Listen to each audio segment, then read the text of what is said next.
Hei dere med bobil, velkommen til kanalen min på Ben on Wheels. I dag tenkte jeg skulle snakke litt om kassettoaletter. Det er vel det de fleste har. Det er jo alltid et spørsmål om hvor lenge kan man stå uten at kassetten må tømmes.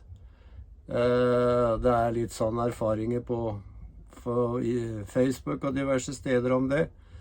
Og med 2 stykker i bilen så er det vel knapt nok 2 dager eller litt mer som må kassetten tømmes.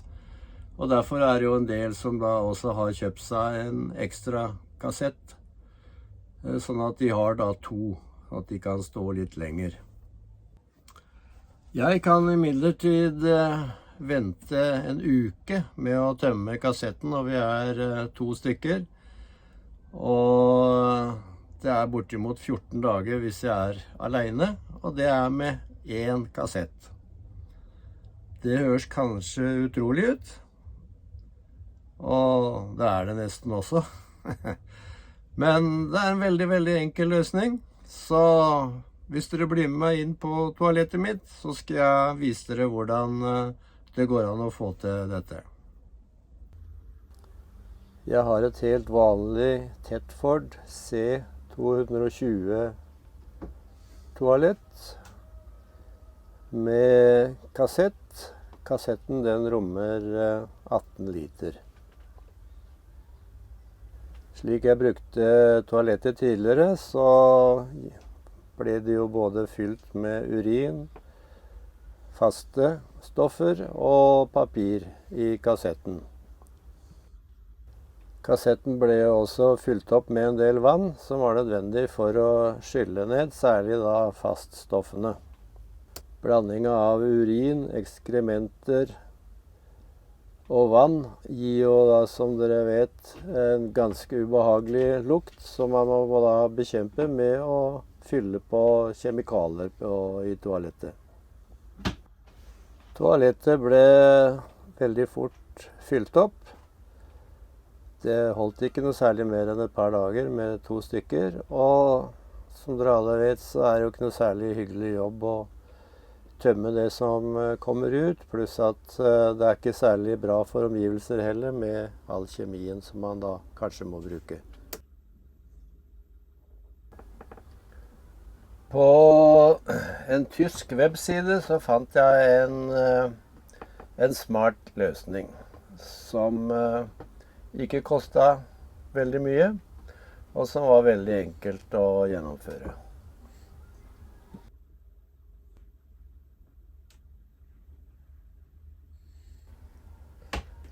Man får kjøpt noen innsatser som passer til ulike toaletter, og jeg bestilte da spesielt til Thetford C220.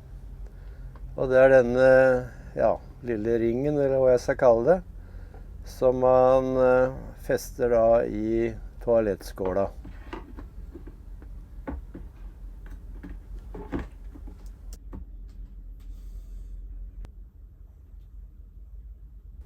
Denne kommer med en liten gummibøtte, som da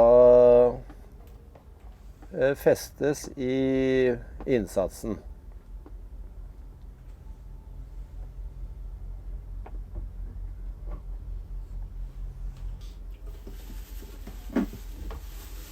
Jeg bestilte også med et utvalg av tynne poser. Her kan man jo bruke andre typer poser også, men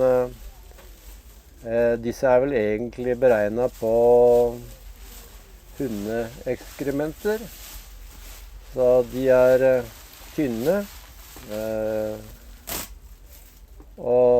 men fungerer veldig bra, har passe størrelse, så det kan være lurt å bestille de posene med, eller man kan kjøpe andre poser utenom.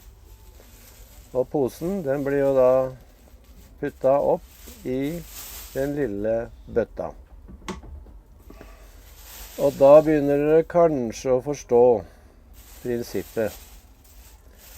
Og prinsippet er nemlig da veldig enkelt. Det faste, det går i bøtta med pose. Og urin, den går i kassetten. I og med det er åpning foran, så er det lett å på en måte skille når man setter seg på toalettet. Og at urinen går i framre delen, og det faste i bakre delen i bøtta. Samt papir også.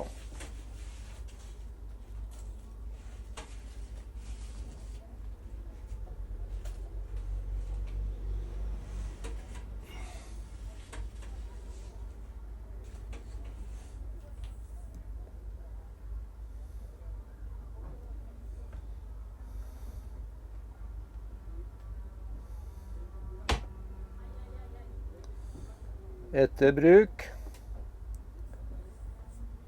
så er det bare å ta ut posen.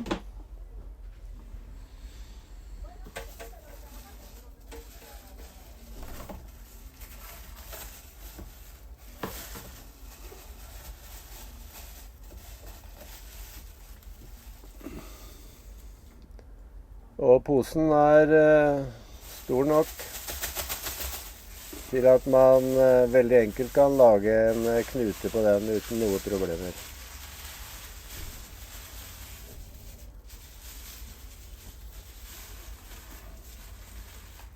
Og da er det bare å kaste posen i vanlige containere for husholdningssøppel. Eller, ja, der hvor man kaster matavfall og annet som man kaster fra bruken i bobilen.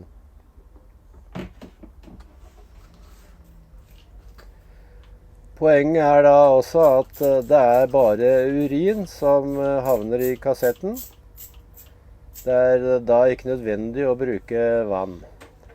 Det som er greit, det er at man en gang iblant kan spraye opp i skåla med vanlig sånn toalettspray. Og gjøre litt rent. Og skylle ned med litt grann vann. Det er veldig lite vann som skal til egentlig.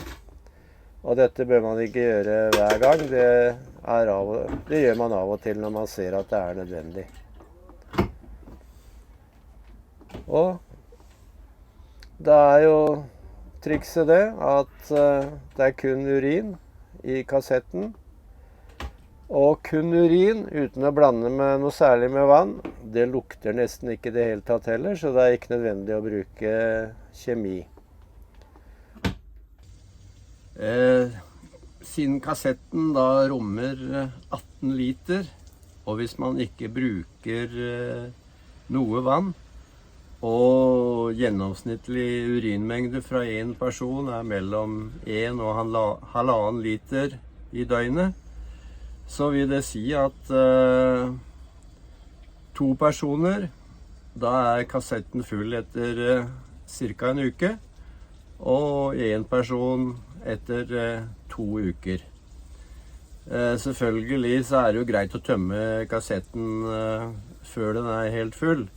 Og når det er mulighet for å gjøre det, så er jo det greit, men har man mulighet til å kunne stå ganske lenge et sted før det er nødvendig å tømme. Fordelen er jo også at det er kun urin i kassetten. Det er ikke noe griseri, og det lukter knapt nok noe uten vann. Og man kan jo i prinsippet tømme urin også andre steder der hvor gråvannet går, i og med det ikke er noe kjemi blandet i urinen. Så det er veldig mange fordeler med denne løsningen. Jeg må si at jeg gruet meg litt første gangen jeg skulle prøve hvordan dette fungerte med bøtta og pose, men det var overraskende greit, og det var liksom helt naturlig. Og jeg har jo også hatt med meg en dame i bilen, og hun opplevde akkurat det samme, at dette fungerte helt fint uten noen problemer. Og faktisk mye bedre enn når ekskrementene skal ned i den lille åpningen ned til kassetten.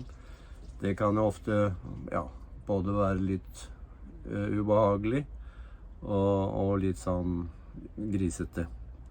Så ja, jeg er veldig fornøyd med denne løsningen, og det fungerer kjempefint. Det jeg også ser er jo at jeg da bruker mindre vann.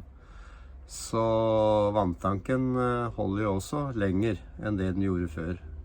Så ja, mange fordeler med den løsningen her. Jeg legger til en link nederst, sånn at dere kan se hvor dere får kjøpt denne innsatsen og disse gummibøttene. Så ja, da håper jeg dere synes at dette var et bra tips. Og takker for at dere så på. Hei sann og god tur alle sammen.